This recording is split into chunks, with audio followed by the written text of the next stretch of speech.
Well, we are at the WEF in a sunny Davos. I didn't think I would say this, but it is sunny and welcome so.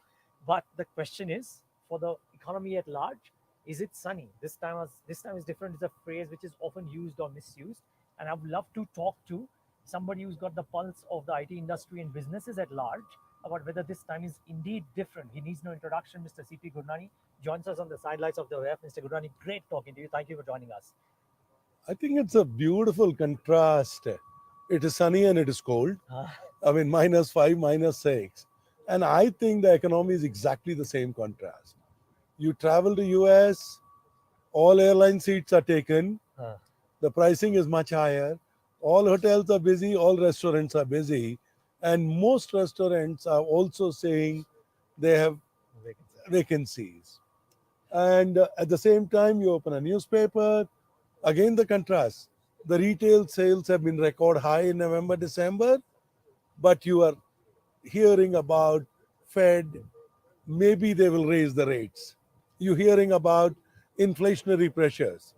Uh, but the other end, you talk to somebody in US, he said, oh, gas prices stabilizing at $4 is not bad.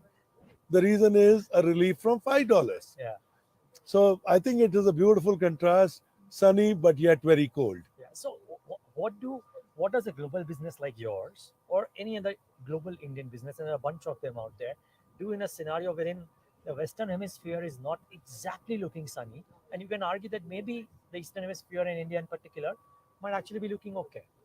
So, different ways to look at this equation. First part is the corporates that we serve, where are they in their digital transformation Hmm. and what would drive them?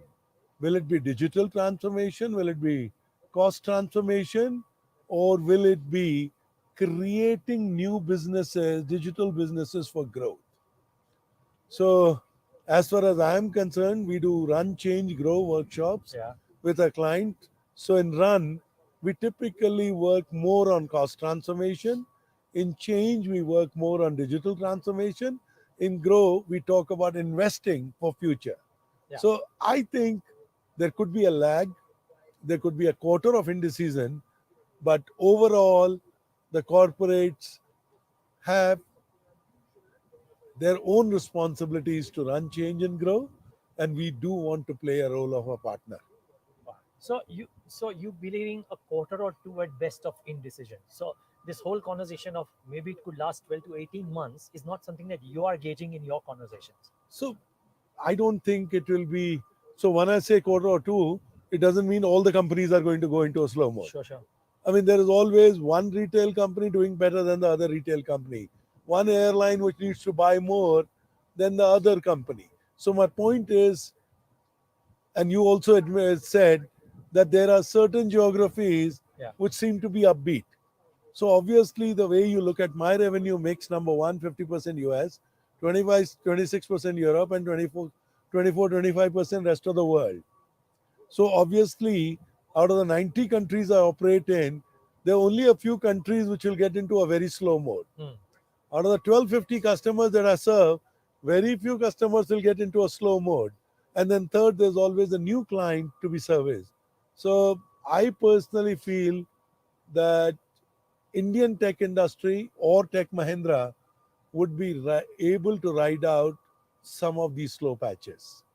Yeah, but the patches you reckon will not be prolonged ones. I mean, it could be 6, 12 months, or could it be longer than that? A soft I'm not patch. an economist, but my personal belief, because of overall macro indicators do indicate is that it could be a faster recovery, Cross fingers for that. right?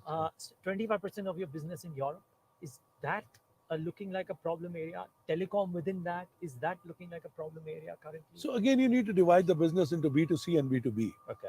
A telecom is primarily B2C. Huh.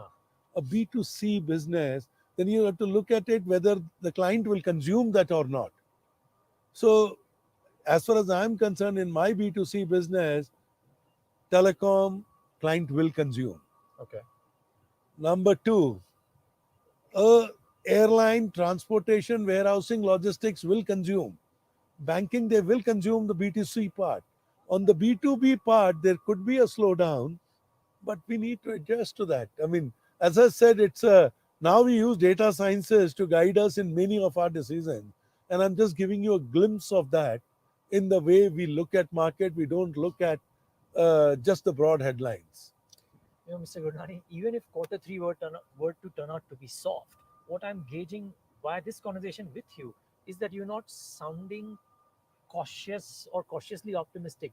You're almost sounding very, very optimistic about the state of things, so to say. You have to take everything in relative terms. ਹਾਂਜੀ.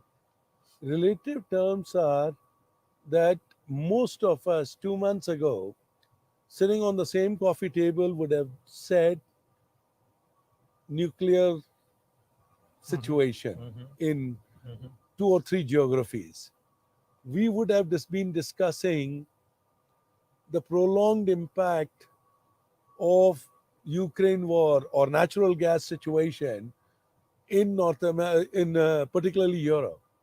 So when we were discussing so many negatives, and come forward in January, European winters have not been bad. They've been able to Yes. manage with the natural gas supply. So you start looking, and the fuel prices, the crude prices have come down slightly. So I think overall, I'm just saying is everything is relative, and within that relative, yes, I remain optimistic. And the only reason I'm using the word optimistic is because I'm comparing ourselves to doing scenario planning in November, where recession was given an uncertainty. It's no longer a certainty. No, okay. Let me try and rephrase my question then, if you will.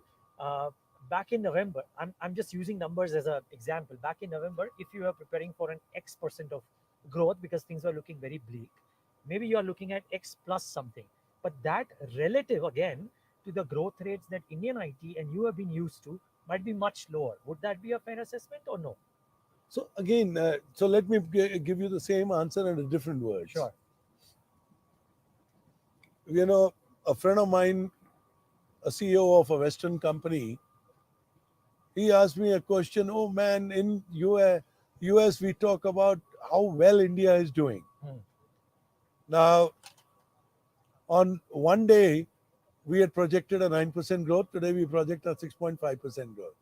And there is this US big company leader complimenting Yeah, us yeah. for 6.5% growth. So I think it's the way you see things.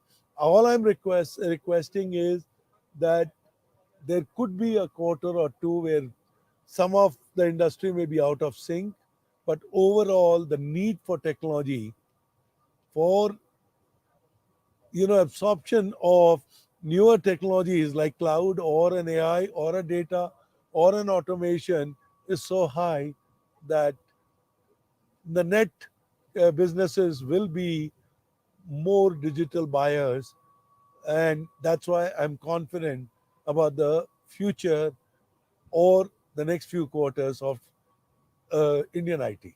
Okay, great. What are the just moving away from just pure business, Mr. Gurnani? What are the tech trends that you believe will shape up starting 2023? Is there something unique or different from what has happened in the past that you envisage? So in a lot of ways, if you look at it, uh, you know if I were to share with you what Tech Mahindra is investing in, Sure. Tech Mahindra clearly sees AI is now no longer linear growth, it will be exponential growth, Mhm. which effectively means you will see a lot more automation.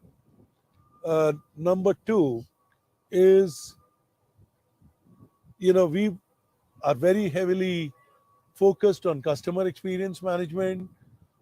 We acquired a studio and a marketing services company in New York called Bond.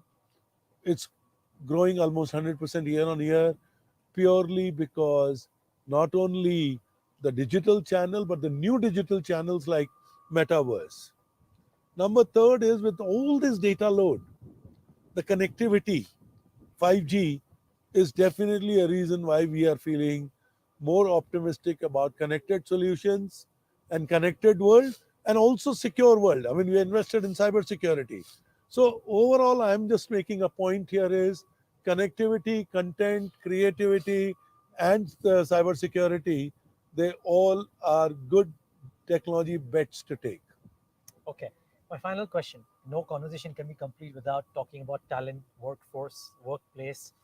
It's been a very challenging, different last 12 to 24 months for the tech space at large. Do the challenges remain, or do you reckon that they are already easing off? No, there will be challenges, and clearly Of the the. same magnitude? I mean, again, to me, uh, you know, obviously it would not be of the same magnitude, uh, but you have to remember why the challenges took place. A, the technology consumption has become higher. Users need to hire people for their own technology groups. I don't want to get into too much detail, but the only reason I'm making a point here is that as the new technologies get introduced, the talent needs to be upskilled, upgraded, or we need to get ready for embracing that technology. And hence, there will always be a talent imbalance, and faster we can anticipate and the faster we can prepare technology grads or internal technology upskilling programs, the better off we would be. And the good news is, in this particular case, a little imbalance only shows is there is a healthy demand. Mm-hmm. So I would rather celebrate the healthy demand. Okay, but are you moving fast enough to ensure that it it doesn't become a problem for you? Because you mentioned I that the mean, faster we move, it's better. one of the factors that you need to consider also is that Mahindra Group has a university. So Mahindra Group's university in Hyderabad only just makes it easier for us to work on the curriculum by anticipating where the puck would be. Uh huh. And when you anticipate, you are able to make people ready faster. We are not saying we are the only hiring. Mahindra University, people like Microsoft, SAP, Infosys, everybody hires. But Sure. at least we are working with academia also directly. Okay. Great. Mr. Gunani, always a pleasure talking to you. More so here. Thank you so much for sparing the time and talking to us. Thank you, Thank brother. you so Thank much. you, thank you. And viewers, thanks for tuning into this conversation.